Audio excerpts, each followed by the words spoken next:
When somebody says that like they were biologically a male but they changed to a female, how should we go about, like, do we accept them? How do we go about that being Christians? There's some giggles. It's a hard question to ask because honestly, this type of question never would have been on anybody's radar when I was in high school, when I graduated in 2015, but now it's so normal. 20% of our generation self-identifies as LGBTQ+. 20%. That's 1 in 5. So if you count the people sitting around you, 1 in 5, chances are in our generation, are dealing with questions like this every single day. There is a way to show love to someone and to love someone without endorsing their lifestyle or how they are choosing to live their life.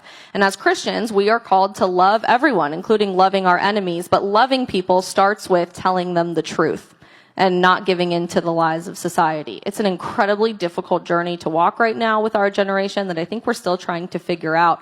But ultimately, it's not supposed to be easy. And I don't know how much of an experience you guys have had rubbing up with Christian values in a society that's rejecting everything we believe in from a Christian values perspective.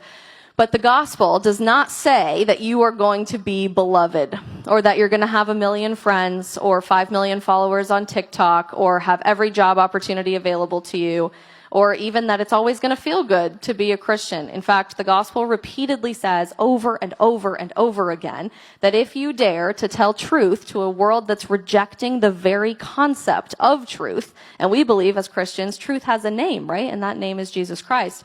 You will be hated. Hated.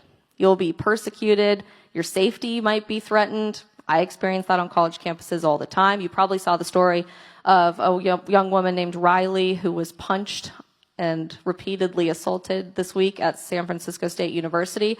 At one of our events, you might lose your job. You might have friends or family members choose not to have a relationship with you anymore. You'll probably get an F in a college class at one point or another if you say that God is the creator of the universe.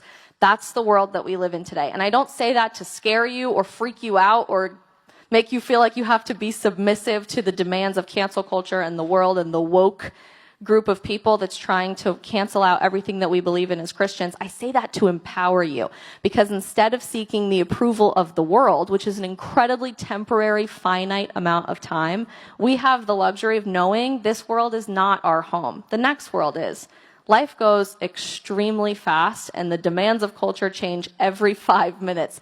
But the demands of God and what we believe in and truth and sharing that truth with the world never changes. And I say that to empower you, to encourage you, to know that no matter what the world throws at you, take it as a sign that you're going in the right direction, because if this world loved you, you probably aren't walking in truth.